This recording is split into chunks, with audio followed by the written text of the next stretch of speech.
Good morning, students. Directorate Higher Education Haryana provides video lecture for political science.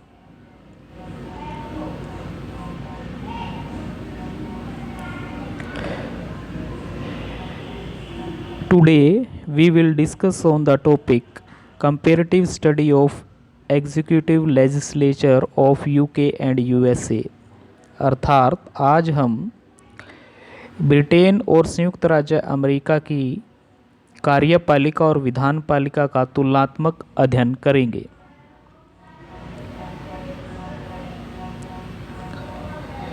सबसे पहले हम बात करते हैं ब्रिटिश एग्जीक्यूटिव की, अर्थात इंग्लैंड की कार्यपालिका की। यह एक ऐतिहासिक सच्चाई है कि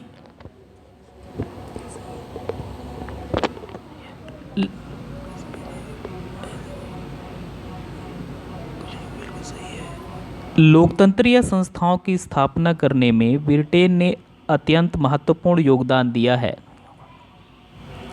और ब्रिटेन को संसदीय लोकतंत्र की जन्मभूमि माना जाता है। इसके साथ ही यह ऐतिहासिक सच्चाई भी कितनी आश्चर्यजनक प्रतीत होती है कि वर्तमान लोकतंत्रीय युग में भी ब्रिटेन में राजतंत्र अस्तित्व में है।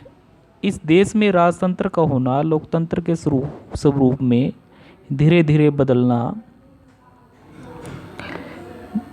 जो दिखाई दे रहा है, और इसी कारण इंग्लैंड में मौजूद राजतंत्र को सीमित या संवैधानिक राजतंत्र कहा जाता है।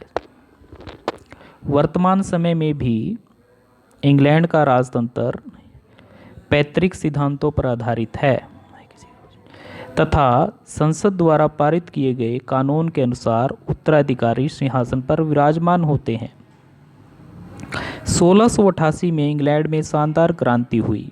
जेम्स द्वितीय इंग्लैंड के सिंहासन को छोड़ गया तथा संसद ने उसके स्थान पर विलियम तथा उसकी पत्नी मैरी को इंग्लैंड के सिंहासन पर विराजमान किया। शानदार क्रांति ने इंग्लैंड में यह सिद्धांत सदा के लिए निश्चित कर दिया था कि इंग्लैंड के सिंहासन के संबद्ध उत्तराधिकारी संसद द्वारा निश्चित किए जाएंगे। 1701 में ब्रिटिश एक्ट ऑफ सेटलमेंट पारित किया, जिसके द्वारा इंग्लैंड के राज सिंहासन से संबद्ध उत्तराधिकारी नियम निश्चित किए गए। इस कानून के अंतर्गत यह निश्चित किया गया कि इंग्लैंड का राज सिंहासन पैतृक होगा तथा यह होनेवर की राजकुमारी सोफिया के वंशजों को तब तक प्राप्त रहेगा जब तक वे प्रोटेस्टेंट धर्म के अनुयायी रहेंगे। राजकुमारी सोफिया जेम्स प्रथम की पौत्री थी, अतः वह इलेक्टोरेट ऑफ होनेवर नामक एक छोटे से जर्मनी राज्य के शासक के साथ विवाहित थी। इस कानून के अनुसार ही राजकुमारी सोफिया का पुत्र जॉर्ज प्रथम इंग्लैंड के राज सिंहासन पर विराजमान हुआ था। पैतृक अधिकार निश्चित करने के लिए एकल माता पिता की संतान का नियम अपनाया जाता था। इस सिद्धांत के अनुसार बड़ों को छोटों से तथा पुरुषों को स्त्रियों से अधिक प्राथमिकता दी जाती है। यदि किसी राजा का लड़का न हो तो उसकी लड़कियां आयु प्रवरता के आधार पर राज सिंहासन प्राप्त करती हैं। उदाहरणार्थ, जॉर्ज छठे का कोई पुत्र नहीं था, इसी कारण उसकी मृत्यु के पश्चात उसकी पुत्री एलिजाबेथ राज सिंहासन पर विराजमान हुई थी, जो वर्तमान समय में भी इंग्लैंड की रानी है। यह बात विशेष रूप से वर्णनीय योग्य है कि इंग्लैंड के राज सिंहासन के उत्तराधिकारी अवश्य ही प्रोटेस्टेंट धर्म के अनुयायी होने चाहिए। कैथोलिक धर्म का कोई भी व्यक्ति इंग्लैंड का राज सिंहासन प्राप्त नहीं कर सकता। यदि निश्चित वंश में कोई भी प्रोटेस्टेंट अधिकारी न रहे तो संसद कानून द्वारा राज सिंहासन किसी दूसरे वंश को प्रदान कर सकती है। राजवंश बदलने के लिए यह आवश्यक है कि ब्रिटिश संसद द्वारा पारित किए ऐसे कानून की स्वीकृति इंग्लैंड के अनिवेशों अथवा अधिराज्यों की संस्थाओं द्वारा भी प्रदान किए जाए। ऐसी व्यवस्था 1931 के वेस्टमिनिस्टर अधिनियम की प्रस्तावना में की गई है। सम्राट के विशेषाधिकार। इंग्लैंड के सम्राट को अनेक विशेषाधिकार प्राप्त हैं। उसका सर्वाधिक महत्वपूर्ण विशेषाधिकार यह है कि वह कानून से उच्च है। अन्य शब्दों में उसके विरुद्ध इंग्लैंड के किसी भी न्यायालय में किसी प्रकार का मुकदमा नहीं चलाया जा सकता, उसे किसी भी आधार पर कैद नहीं किया जा सकता तथा न ही किसी न्यायालय में उपस्थित होने के लिए बाध्य किया जाता है। यदि वह कोई वैधानिक अदायगी नहीं करता तो भी उसके विरुद्ध कोई भी दीवानी मुकदमा नहीं चलाया जा सकता, उसकी संपत्ति कुर्क नहीं की जा सकती। सम्राट के विविध प्रकार के व्यय को पूरा करने के लिए सरकारी कोष में से उसे अनुदान दिया जाता है, जिसे साधारण शब्दों में सिविल लिस्ट कहा जाता है। साधारण नागरिक की भांति सम्राट या सम्राज्ञी को संपत्ति खरीदने, रखने तथा बेचने का अधिकार प्राप्त है तथा उसकी संपत्ति व आय पर टैक्स भी लगता है। अब हम बात करते हैं सम्राट तथा ताज में अंतर की। इंग्लैंड के भूतपूर्व प्रधानमंत्री ग्लैडस्टोन का कहना है कि ब्रिटिश शासन की शब्दावली में अनेक सूक्ष्म भेद हैं, परंतु सम्राट तथा ताज के अंतर से कोई भी महत्वपूर्ण नहीं है। एक साधारण व्यक्ति की दृष्टि में सम्राट एक व्यक्ति है तथा जो शाही मुकुट वह अपने सिर पर धारण करता है उसे ताज कहा जाता है, परंतु इंग्लैंड की संवैधानिक प्रणाली में ताज का अर्थ यह नहीं है। वहाँ ताज का अर्थ एक शक्तिशाली संस्था से लिया गया है। इंग्लैंड के इतिहास में यह एक समय ऐसा था जब शासन की सभी शक्तियां सम्राट में केंद्रित होती थी तथा व्यवहार में राजा निरंकुश शक्तियों का प्रयोग करते थे। उस समय सम्राट तथा ताज में कोई अंतर नहीं समझा जाता था, परंतु जब 1688 में शानदार क्रांति ने यह सिद्धांत सदा के लिए निश्चित कर दिया कि शक्तियों का वास्तविक स्रोत सम्राट नहीं है अपितु जनता है, तब से सम्राट तथा ताज में अंतर प्रतीत होने लगा था। सम्राट तथा ताज के अंतर को स्पष्ट करने के लिए यह आवश्यक है कि इंग्लैंड में समझे जाने वाले इन शब्दों के भावार्थ को पहले स्पष्ट किया जाए। सम्राट क्या है? 1649 से 1660 तक का समय ब्रिटिश इतिहास का ऐसा समय है जब इंग्लैंड के सिंहासन पर कोई भी पैतृक सम्राट विराजमान नहीं था। लगभग इन 11 वर्षों के समय को छोड़कर इंग्लैंड के इतिहास के उस समय सभी युगों में कोई न कोई व्यक्ति इंग्लैंड के राज सिंहासन पर विराजमान रहा है। वर्तमान समय में भी जॉर्ज सस्टम की सुपुत्री एलिजाबेथ द्वितीय इंग्लैंड के सिंहासन को सुशोभित कर रही है। इंग्लैंड के राजा सिंहासन पर विराजमान होने वाले पुरुष या स्त्री को ही सम्राट या राजा का या सम्राज्ञी कहा जाता है। इसका स्पष्ट अभिप्राय यह है कि सम्राट एक सजीव प्राणी है जो प्रकृति के नियमों के अनुसार नाशवान है। कोई भी सम्राट निरंजीव नहीं है, क्योंकि प्रत्येक व्यक्ति ने अवश्य ही किसी न किसी दिन मृत्यु की गोद में सोना है। अब बात करते हैं ताज क्या है। ताज शब्द की व्याख्या में विभिन्न विद्वानों ने भिन्न भिन्न विचार प्रकट किए हैं। प्रोफेसर फाइनर के विचारानुसार सम्राट, मंत्री तथा संसद के राजनीतिक शक्ति के प्रभावशाली केंद्रों के ऊपर ताज एक विभूषिक टोपी है। सर मॉरिस एमोज के शब्दों में सम्राट प्रभुसत्ता संपन्न शक्तियों, धर्माधिकारों का संग्रह है। यह एक वैधानिक विचार है।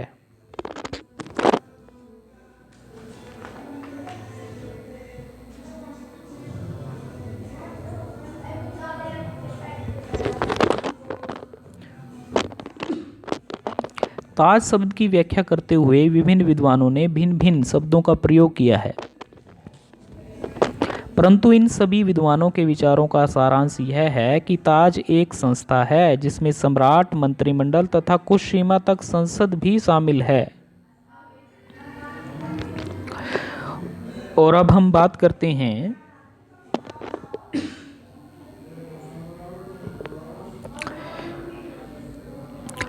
फंक्शंस ऑफ ब्रिटिश एग्जीक्यूटिव की, जिसमें फर्स्ट है एग्जीक्यूटिव पावर्स, कार्यकारी शक्तियां। सम्राट कार्यपालिका का मुखिया है। सभी कार्यकारी उच्च अधिकारियों प्रशासकीय अधिकारियों, न्यायाधीश, सैनिक अधिकारियों की नियुक्ति सम्राट द्वारा की जाती है। प्रधानमंत्री की नियुक्ति भी सम्राट ही करता है। प्रधानमंत्री के परामर्श के अनुसार अन्य मंत्रियों की नियुक्ति भी सम्राट द्वारा की जाती है। सम्राट सभी सशस्त्र सेनाओं का सर्वोच्च सेनापति भी होता है। संसद द्वारा पारित सभी कानून सम्राट के नाम से ही लागू होते हैं तथा देश का सारा प्रशासन उसके अधीन होता है। न्यायाधीशों के अतिरिक्त अधिकारियों को सम्राट अपदस्थ भी कर सकता है। न्यायाधीशों को सम्राट पद से तभी अलग कर सकता है यदि किसी विशेष न्यायाधीश के विरुद्ध ब्रिटिश संसद प्रस्ताव पारित करे। Second is power relating to foreign affairs, विदेशी मामलों से संबंध शक्तियाँ। सम्राट इंग्लैंड के दूसरे देशों के साथ संबंधों का संचालन करता है। दूसरे देशों में इंग्लैंड के जो राजदूत भेजे जाते हैं उनकी नियुक्ति सम्राट द्वारा होती है। विदेशी संबंधों में राजा इंग्लैंड का प्रतिनिधित्व करता है। अंतर्राष्ट्रीय सम्मेलनों में भेजे जाने वाले कूटनीतिक अधिकारी सम्राट द्वारा नियुक्त किए जाते हैं। दूसरे देशों में इंग्लैंड में भेजे गए राजदूत अपना पद संभालने से पहले अपना परिचय पत्र सम्राट को प्रस्तुत करते हैं। दूसरे देशों से इंग्लैंड द्वारा की गई संधियां सम्राट के नाम पर ही होती हैं तथा दूसरे अंतर्राष्ट्रीय समझौते भी उसके नाम से ही लागू किए जाते हैं। युद्ध तथा शांति की घोषणा करने का अधिकार भी सैद्धांतिक रूप में सम्राट के पास ही है। कनाडा, ऑस्ट्रेलिया आदि ऐसे कई देश हैं जो इंग्लैंड के उपनिवेश माने जाते हैं। इन उपनिवेशों के मुखियों की नियुक्ति भी इंग्लैंड सम्राट ही करता है। उपनिवेश के साथ इंग्लैंड के विदेशी संबंधों का संचालन भी सम्राट द्वारा किया जाता है। थर्ड इज लेजिस्लेटिव पावर, वैधानिक शक्तियाँ। सैद्धांतिक रूप में सम्राट को अनेक महत्वपूर्ण वैधानिक शक्तियाँ भी प्राप्त हैं। इंग्लैंड में विधि निर्माण की शक्ति सम्राट संसद को सौंपी गई हैं। कॉमन सदन एवं लॉर्ड सदन संसद के दो सदन हैं। इसके अतिरिक्त सम्राट भी संसद का एक अभिन्न अंग है। संसद द्वारा पारित किए बिलों को कानून का रूप धारण करने के लिए सम्राट की स्वीकृति प्राप्त करनी जरूरी है।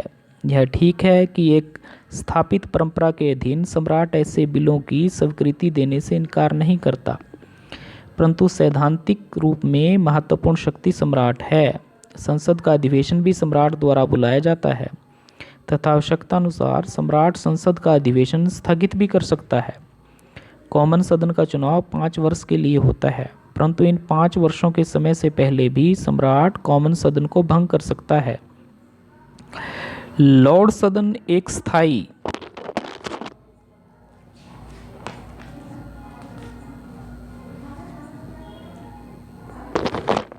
सदन है तथा इसके सदस्य अधिकतर पैतृक सदस्य होते हैं, परंतु सम्राट को यह शक्ति प्राप्त है कि वह लॉर्ड सदन में अपनी आवश्यकता अनुसार एक सदस्य नियुक्त कर सकता है। एक वर्ष में संसद का एक अधिवेशन होना अनिवार्य है। जब यह अधिवेशन आरंभ होता है तो सम्राट तथा सम्राज्ञी दोनों सदनों के संयुक्त अधिवेशन को संबोधित करता है। इस भाषा में सम्राट सरकार के वैधानिक कार्यक्रम तथा अन्य राष्ट्रीय तथा अंतर्राष्ट्रीय महत्व वाली समस्याओं पर प्रकाश डालता है।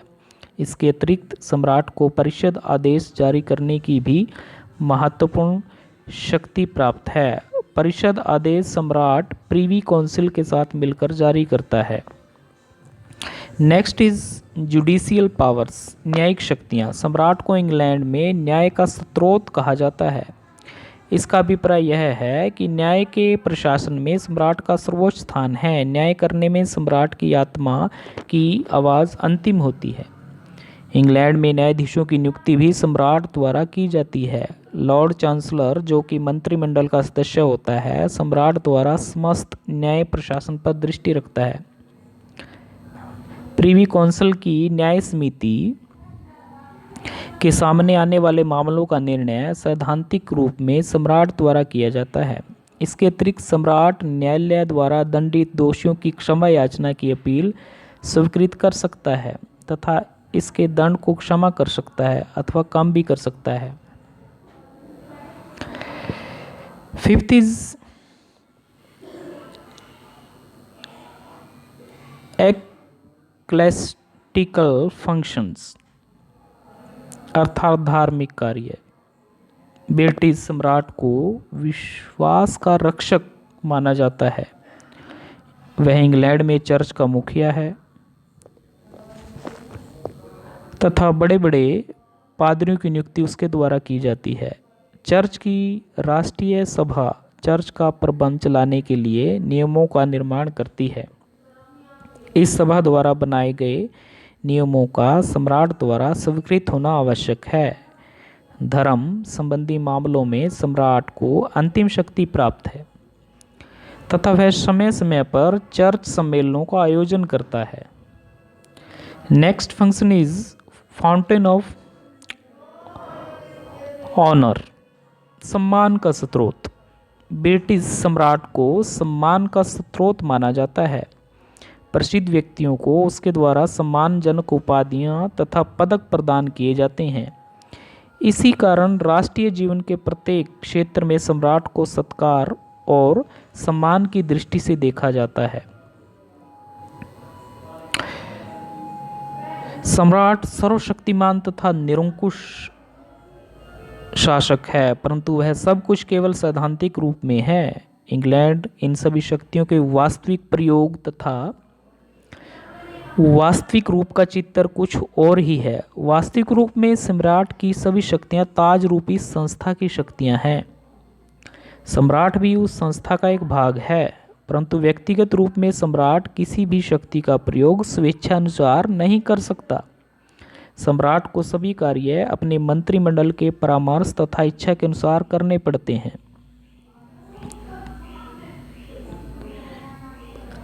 व्यवहारिक रूप में सम्राट को व्यक्तिगत अथवा निजी रूप में कोई शक्ति प्राप्त नहीं है। सैद्धांतिक रूप में जो भी शक्तियां सम्राट के पास हैं, वास्तव में शक्तियां ताज के पास हैं। इसलिए कहा जा सकता है इंग्लैंड का राजा राज्य करता है परंतु शासन नहीं करता।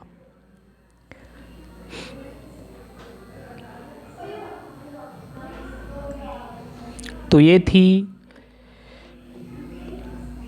ब्रिटिश कार्यपालिका की कार्य प्रणाली अर्थात ब्रिटिश एग्जीक्यूटिव। अब हम बात करते हैं next functions of British legislature अर्थात इंग्लैंड की विधान पालिका की कार्य प्रणाली।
ब्रिटिश संसद को विश्व की समस्त संसदों की जननी माना जाता है। संसार का कोई भी ऐसा प्रजातंत्रीय देश नहीं हो सकता जिसकी विधान पालिका पर ब्रिटिश संसद का किसी भी तरह का कोई प्रभाव न पड़ा हो।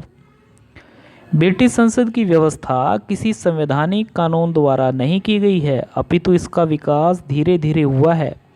ब्रिटिश संसद द्विसदनीय है। ऊपरी सदन को लॉर्ड सदन तथा निम्न सदन को कॉमन सदन कहा जाता है।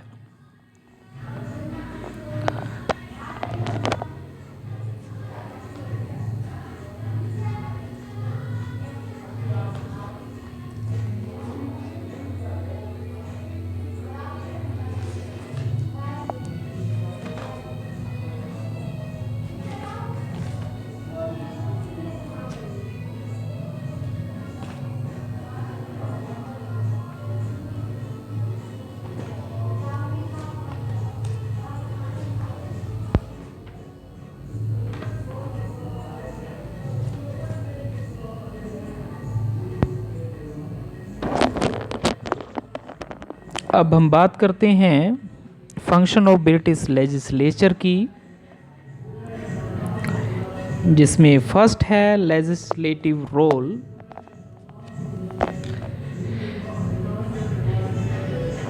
संसद की भूमिका और प्रभुसत्ता। संसद की मुख्य भूमिका वैधानिक क्षेत्र में है, क्योंकि संसद ब्रिटिश सरकार का विधि निर्माता अंग है। ब्रिटेन एक एकात्मक राज्य है, वह राज्य सरकारों का अस्तित्व नहीं है और ना ही किसी लिखित या अलिखित संविधान ने केंद्र सरकार और राज्य सरकारों में शक्तियों का कोई विभाजन किया है। जब वहाँ संघात्मक प्रणाली ही नहीं है तो फिर राज्यों का अस्तित्व या राज्यों एवं केंद्र में शक्तियों के विभाजन का प्रश्न ही उत्पन्न नहीं होता। संसद की श्रेष्ठता, प्रभुसत्ता ब्रिटिश संवैधानिक प्रणाली की महत्वपूर्ण विशेषताएं हैं। इन विशेषताओं का स्पष्ट अभिप्राय यह है कि संसद से श्रेष्ठ अन्य कोई संस्था नहीं है और संसद की वैधानिक शक्तियों पर कोई प्रतिबंध नहीं है। ब्रिटिश संसद प्रत्येक विषय पर कानून का निर्माण कर सकती है। कोई भी विषय उसके अधिकार क्षेत्र से बाहर नहीं है। दोनों सदनों द्वारा पारित कानून को सम्राट की स्वीकृति के लिए प्रस्तुत किया जाता है। लंबे समय से यह व्यवस्था स्थापित है कि ब्रिटिश संसद द्वारा पारित किए कानूनों को ब्रिटिश सम्राट अपनी स्वीकृति देने से इनकार नहीं कर सकता। ब्रिटिश संसद द्वारा पारित किए गए कानून न्यायिक पुनर्निरीक्षण की शक्ति के अधीन भी नहीं है। इसका अभिप्राय यह हुआ कि संसद के कानूनों को कोई भी न्यायालय किसी भी आधार पर अवैध घोषित नहीं कर सकता। इस प्रकार स्पष्ट है कि ब्रिटिश संसद एक शक्तिशाली वैधानिक संस्था है और उसके द्वारा निर्मित कानूनों के अनुसार ही ब्रिटिश राजनीतिक प्रणाली का संचालन होता है। सेकंड इज कॉन्स्टिट्यूएंट रोल, संवैधानिक भूमिका। सरकार के वैधानिक अंग को संवैधानिक भूमिका भी अदा करनी पड़ती है, परंतु अन्य प्रजातंत्रीय देशों की विधान पालिकाओं की भूमिका ब्रिटिश संसद की भूमिका से कम ही मेल खाती है। संवैधानिक क्षेत्र में ब्रिटिश संसद की भूमिका अपने ही प्रकार की है। ब्रिटेन का कोई लिखित संविधान नहीं है। न तो किसी संविधान सभा ने एक लिखित प्रलेख के रूप में ब्रिटिश संविधान का कभी निर्माण किया और न ही ब्रिटिश इतिहास में ऐसा कोई दिन है जिसे संविधान दिवस कहा जा सकता हो। संसद का कानून ही ब्रिटिश संविधान का अंग है। ब्रिटेन में संवैधानिक कानून और साधारण कानून में कोई अंतर नहीं किया जाता। दोनों प्रकार के कानून संसद द्वारा एक ही निश्चित विधि द्वारा पारित किए जाते हैं। अतः ब्रिटिश संविधान को लचीला संविधान कहा जाता है। किसी भी प्रकार के संवैधानिक कानून का निर्माण करने के विषय में ब्रिटिश संसद सर्वशक्तिमान है। कानूनों के निर्माण के साथ साथ कानूनों में संशोधन करने की शक्ति भी ब्रिटिश संसद को ही प्राप्त है। किसी कानून को समाप्त करना हो या कानून में संशोधन करना हो, ये समस्त कार्य ब्रिटिश संसद द्वारा किए जाते हैं। इस प्रकार न केवल वैधानिक क्षेत्र में भी अपितु संवैधानिक क्षेत्र में भी संसद की भूमिका महत्वपूर्ण है। थर्ड इज कंट्रोलिंग रोल, नियंत्रण संबंधी भूमिका। ब्रिटेन में संसदीय शासन प्रणाली है। वहाँ की वास्तविक कार्यपालिका और विधानपालिका में घनिष्ठ संबंध है। मंत्रिमंडल के सभी सदस्य संसद की भी सदस्य होते हैं। संसद के दोनों सदनों के विधि नियमों के अनुसार संसद के सदस्य मंत्रियों से इनके विभागों के विषय में प्रश्न पूछते हैं। प्रश्न पूछने के अतिरिक्त संसद के सदस्य कई प्रकार के प्रस्ताव संसद में प्रस्तुत कर सकते हैं। ध्यान आकर्षण प्रस्ताव, स्थगन प्रस्ताव आदि ऐसे प्रस्ताव हैं जिनके द्वारा संसद कार्यपालिका पर नियंत्रण रखती है, परंतु कार्यपालिका को नियंत्रण करने की प्रभावशाली शक्ति कॉमन सदन के हाथ में है। कॉमन सदन मंत्रिमंडल के विरुद्ध अविश्वास का प्रस्ताव पारित कर सकता है। यदि ऐसा प्रस्ताव पारित हो जाए तो मंत्रिमंडल को त्याग पत्र देना पड़ता है। ब्रिटिश मंत्रिमंडल सामूहिक रूप में कॉमन सदन के प्रति उत्तरदायी है। यदि यह सदन किसी एक मंत्री के विरुद्ध भी निंदा प्रस्ताव पारित कर दे तो भी संपूर्ण मंत्रिमंडल को त्यागपत्र देना पड़ता है। फोर्थ इज फाइनेंशियल रोल, वित्तीय भूमिका। संसद की वित्तीय क्षेत्र में अत्यंत महत्वपूर्ण भूमिका है। यहाँ यह वर्णनीय है कि वैधानिक क्षेत्र की भांति वित्तीय क्षेत्र में भी लॉर्ड सदन की अपेक्षा कॉमन सदन अधिक शक्तिशाली है। वित्तीय विषयों के संदर्भ में तो लॉर्ड सदन की स्थिति सर्वथा महत्वहीन है। वित्तीय विधेयक लॉर्ड सदन में प्रस्तुत नहीं किए जा सकते। कॉमन सदन द्वारा पारित होने के पश्चात विधेयकों को लॉर्ड सदन के पास भेजना अवश्य समझा जाता है, परंतु लॉर्ड सदन ऐसे विधेयकों में कॉमन सदन की इच्छा के विरुद्ध कोई संशोधन नहीं कर सकता, परंतु लॉर्ड सदन ऐसे विधेयकों को अधिक से अधिक 1 मास तक अपने पास रोक सकता है। वित्तीय क्षेत्र में संसद की भूमिका इतनी अधिक महत्वपूर्ण है कि संसद की स्वीकृति के बिना सरकार का कोई भी विभाग किसी प्रकार का कोई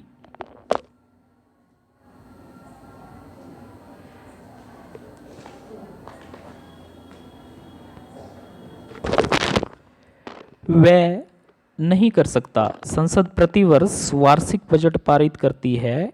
इस बजट में नए करों को लगाने और पुराने करों को समाप्त करने या उनमें कोई परिवर्तन करने की व्यवस्था होती है। संसद के बिना कोई भी अन्य संस्था किसी प्रकार का कोई कर नहीं लगा सकती। यदि किसी संस्था के पास कोई ऐसा व्यक्ति है तो यह शक्ति संसद के कानून द्वारा ही प्रदान की जाती है। नए कर लगाने, पुराने करों को समाप्त करने या उनमें परिवर्तन करने की भूमिका संसद द्वारा ही अभिनीत की जाती है। Fifth is role of judicial nature, न्यायिक स्वरूप की भूमिका। संसद ब्रिटेन का कोई न्यायालय नहीं है, फिर भी इसके द्वारा न्यायिक स्वरूप की भूमिका अभिनीत की जाती है। किसी न्यायाधीश को तभी पद से हटाया जा सकता है यदि संसद द्वारा न्यायाधीश के विरुद्ध प्रस्ताव पारित करे। संपूर्ण संसद तो ब्रिटिश न्याय प्रणाली का अंग नहीं है, परंतु लॉर्ड सदन ब्रिटेन का सर्वोच्च अपीलीय न्यायालय है। जब लॉर्ड सदन न्यायालय के रूप में कार्य करता है तो एक परंपरा के अनुसार उस न्यायालय में केवल विधि लॉर्ड्स ही बैठते हैं। जब लॉर्ड सदन न्यायालय के रूप में बैठता है तो उसकी अध्यक्षता लॉर्ड चांसलर द्वारा की जाती है। किसी अन्य प्रजातंत्रीय देश में संसद के किसी सदन को सर्वोच्च अपीलीय न्यायालय के रूप में भूमिका अदा नहीं करनी पड़ती। यह तो ब्रिटिश लॉर्ड सदन ही है जो ब्रिटिश इतिहास की प्राचीन परंपरा को अब तक स्थापित रखते हुए सर्वोच्च अपीलीय न्यायालय के रूप में लॉर्ड सदन के निर्णय अंतिम होते हैं। तो ये थे functions of British legislature. Next हम बात करते हैं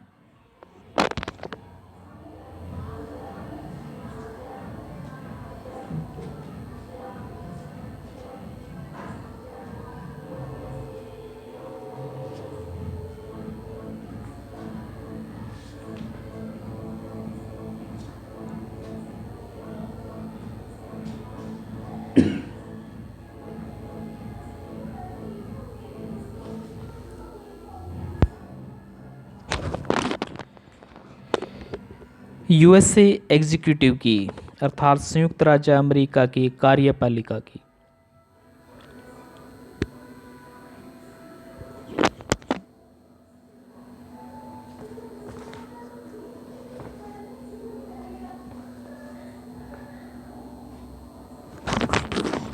संयुक्त राज्य अमेरिका में अध्यक्षात्मक शासन प्रणाली है। ऐसी प्रणाली में समस्त कार्यकारी शक्तियां देश के मुखिया अर्थात राष्ट्रपति को सौंपी गई हैं। राष्ट्रपति देश का वास्तविक शासक है और संविधान द्वारा प्रदत्त कार्यकारी शक्तियों का प्रयोग करने की विधि के अनुसार स्वयं उनका उपयोग करता है। अध्यक्षात्मक शासन प्रणाली वास्तव में अमेरिका के संविधान निर्माताओं की ही देन है, क्योंकि संयुक्त राज्य अमेरिका प्रथम देश है जहां इस प्रणाली को क्रियान्वित रूप दिया गया। अध्यक्षात्मक शासन प्रणाली में सबसे महत्वपूर्ण स्थान राष्ट्रपति का होता है। संयुक्त राज्य अमेरिका के राष्ट्रपति को विश्व का सबसे महान शासक माना जाता है।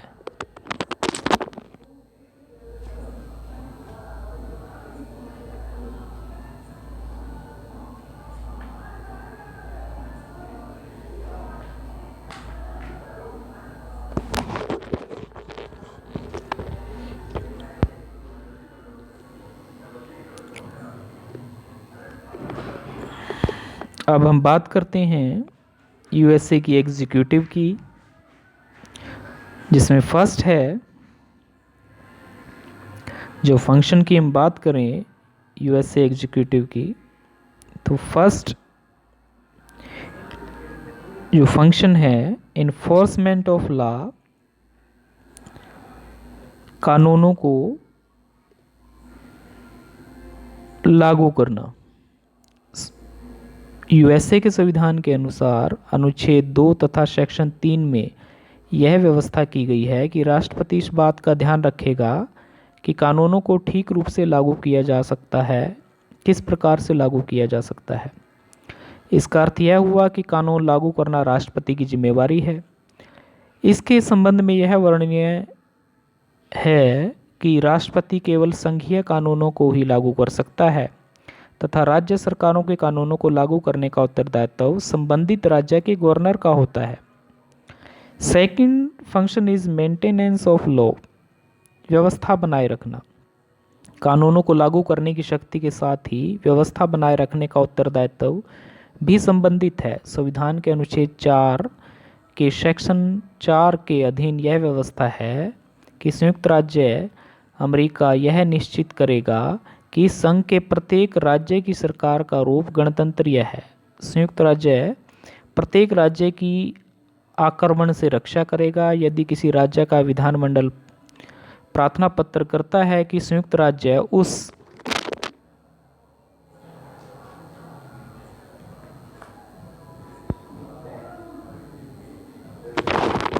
राज्य की घरेलू हिंसा से भी रक्षा करेगा। यदि राज्य के विधानमंडल का अधिवेशन बुलाया जा सके तो ऐसी प्रार्थना राज्य की कार्यपालिका द्वारा की जा सकती है। यदि किसी राज्य की सरकार का गणतंत्रीय स्वरूप खतरे में है अथवा किसी राज्य को आक्रमण का डर है तो राष्ट्रपति संबंधित राज्य के विधानमंडल अथवा कार्यपालिका की प्रार्थना किए बिना ही राष्ट्रपति आवश्यक कार्यवाही कर सकता है।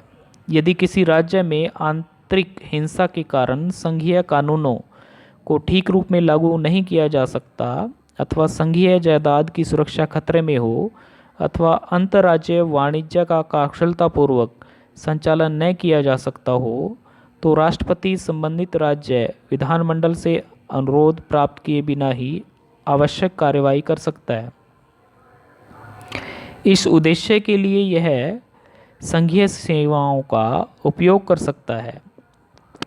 Third is power of appointments, नियुक्तियां करने की शक्ति। कानूनों को लागू करना और देश में शांति की व्यवस्था बनाए रखना राष्ट्रपति के अधिकार क्षेत्र में आता है।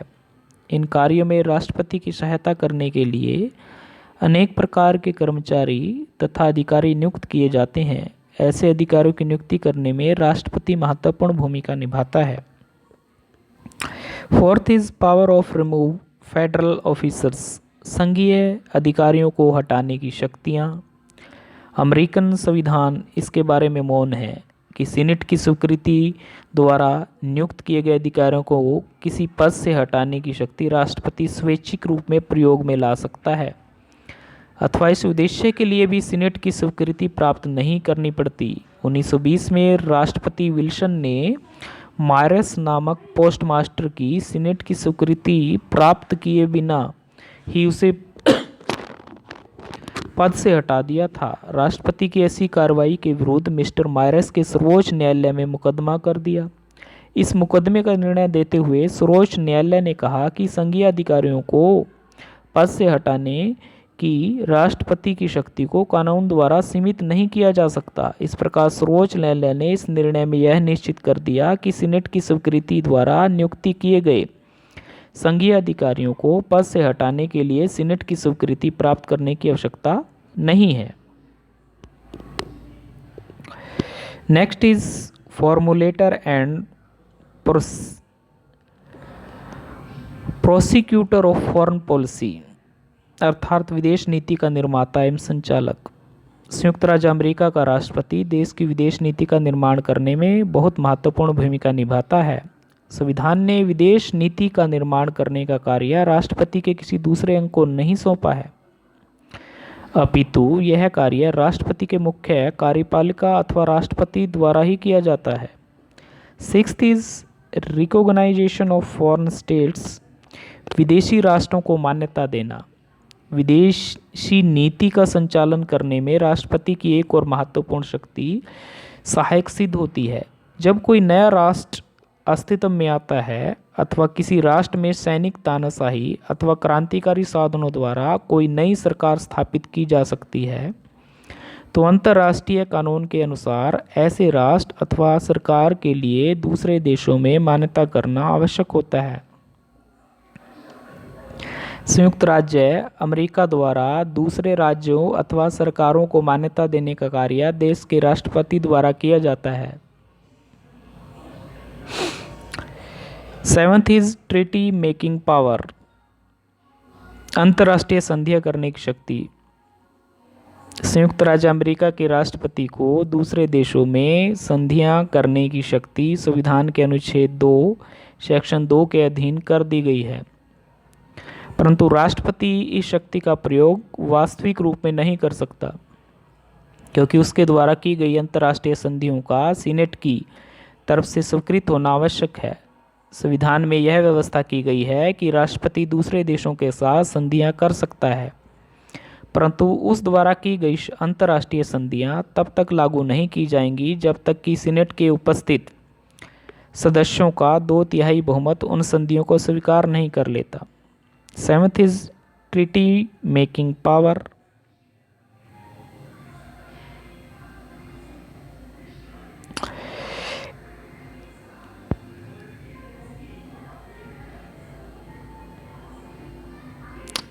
Eighth is executive agreements and trade agreements, कार्यकारी समझौते तथा व्यापारिक समझौते।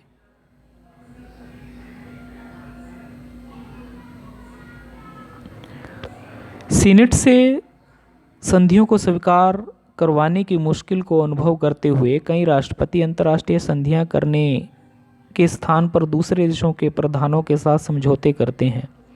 कार्यकारी समझौते को सीनेट के पास से स्वीकृत करवाने की आवश्यकता नहीं होती। इस समझौते के द्वारा राष्ट्रपति दूसरे देशों की सरकार के साथ कई प्रकार के महत्वपूर्ण प्रबंध कर लेता है।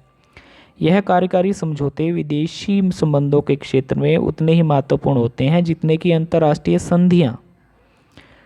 तो ये थे फंक्शंस ऑफ यूएसए एग्जीक्यूटिव्स।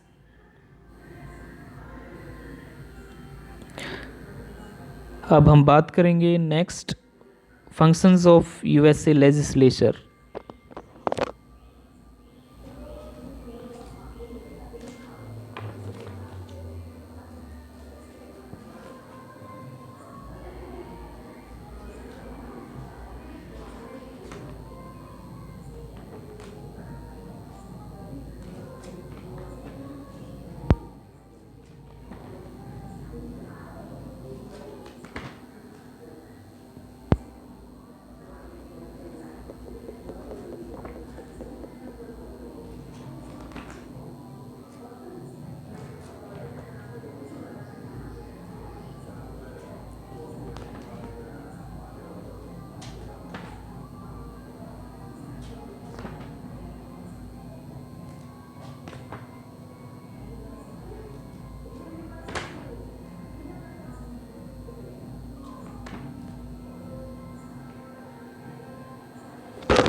अर्थात फंक्शंस ऑफ यूएसए लेजिस्लेचर अर्थात अमेरिका के विधानमंडल की कार्यपालिक प्रणाली।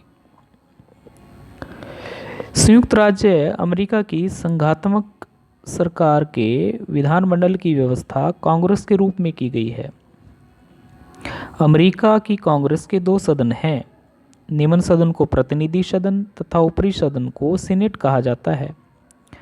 इन दोनों सदनों को सामूहिक रूप में अमेरिका के संविधान के अधीन कांग्रेस का नाम दिया गया है। कांग्रेस चाहे मुख्य रूप में एक वैधानिक संस्था है तथा इसका मुख्य कार्य संघ सरकार के कानूनों का निर्माण करना है, परंतु वैधानिक कार्यों के अतिरिक्त कांग्रेस अनेकों महत्वपूर्ण गैर वैधानिक कार्य भी करती है। कांग्रेस की भिन्न भिन्न प्रकार की शक्तियों अथवा भिन्न क्षेत्रों में कांग्रेस की भूमिका को हम मुख्य रूप में निम्नलिखित शीर्षकों द्वारा उनका वर्णन कर सकते हैं। फर्स्ट इज लेजिस्लेटिव पावर, वैधानिक शक्तियाँ। संयुक्त राज्य अमेरिका में संघात्मक प्रणाली है। संघ सरकार तथा राज्य सरकारों में संविधान द्वारा शक्तियों का बंटवारा किया जाता है। संविधान के अनुच्छेद 1 सेक्शन 8 के अधीन कुछ ऐसे विषयों का निर्माण या वर्णन उसमें किया गया है जिसके संबंध में कानून बनाने की शक्ति कांग्रेस को दी गई है। ऐसे विषयों के में कर लगाना, मुद्रा निश्चित करना, डाकखाने एवं पक्की सड़कें स्थापित करना, अंतर्राज्यीय वाणिज्य एवं विदेशी व्यापार को नियमित करना, सेना स्थापित करना, उसको कायम रखना, युद्ध की घोषणा करना तथा उसे कायम रखना, छोटे न्यायालयों को स्थापित करना आदि महत्वपूर्ण विषय शामिल हैं। इसका अभिप्राय यह हुआ कि संविधान द्वारा कांग्रेस की वैधानिक शक्तियां स्पष्ट रूप में निश्चित की गई हैं। नेक्स्ट इज इम्प्लीड पावर्स, निहित शक्तियां। संविधान में वे विषय स्पष्ट रूप में निश्चित किए गए हैं जिनके संबंध में कांग्रेस को कानून का निर्माण करने की शक्ति प्राप्त है।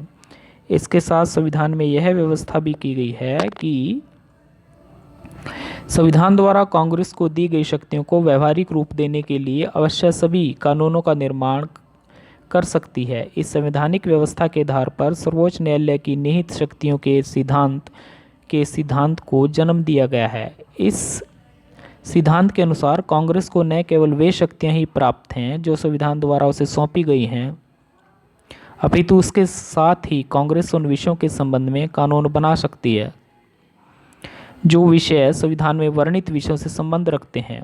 उदाहरणार्थ, कांग्रेस को कर लगाने और उनके इकट्ठा करने के संबंध में कानून बनाने की शक्ति प्राप्त है।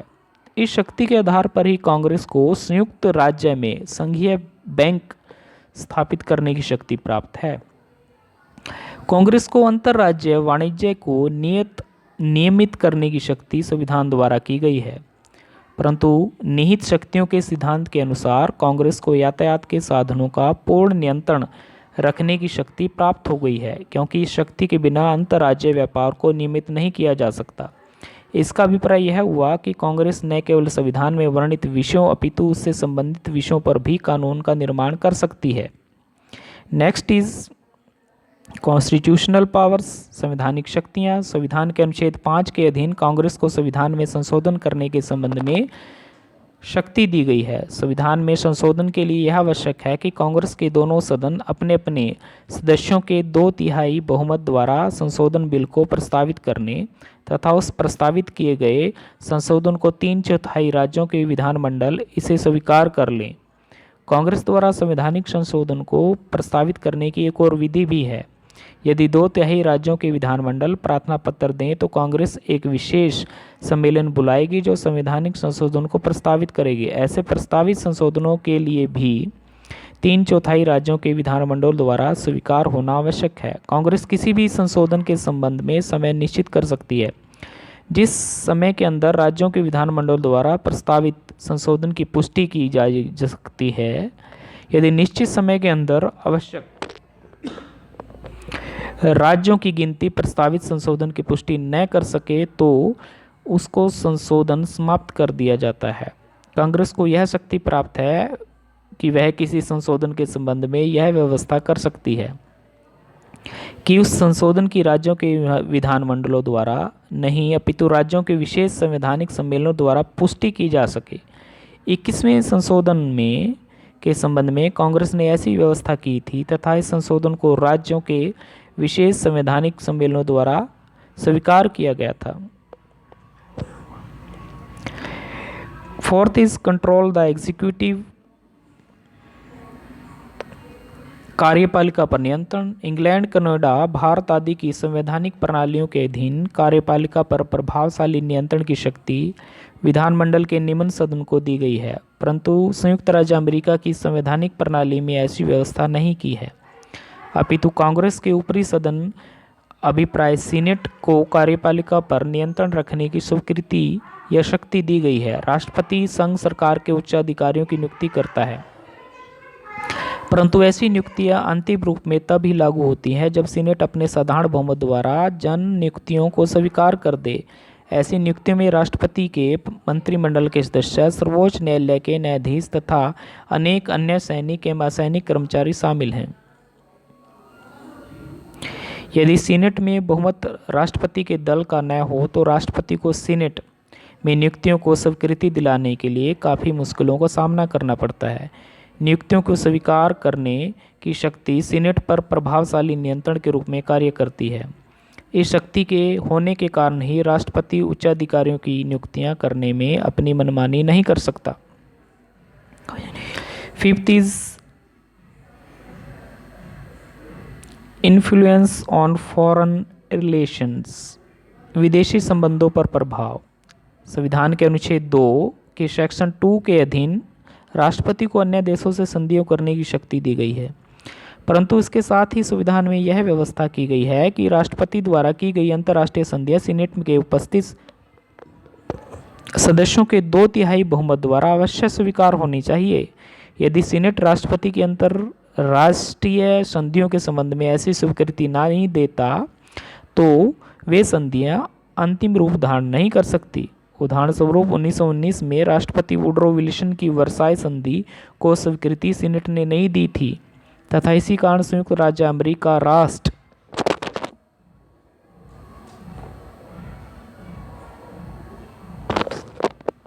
राष्ट्रसंघ का सदस्य नहीं बन सका था। सीनेट की इसी महत्वपूर्ण शक्ति का संयुक्त राज्य अमेरिका की विदेश नीति पर बहुत प्रभाव पड़ता है। सीनेट की यह शक्ति अमेरिका के राष्ट्रपति की विदेश नीति पर बहुत प्रभाव पड़ता है।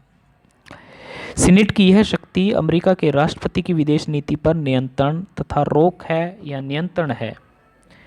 तो ये थी फंक्शंस ऑफ यूएसए लेजिस्लेचर। तो आज हमने चर्चा की इंग्लैंड और संयुक्त राज्य अमेरिका की कार्यपालिका और विधानपालिका की फंक्शंस की अर्थात कार्य प्रणाली की एक तुलनात्मक चर्चा की आज हमने। तो आज के लिए इतना ही। धन्यवाद।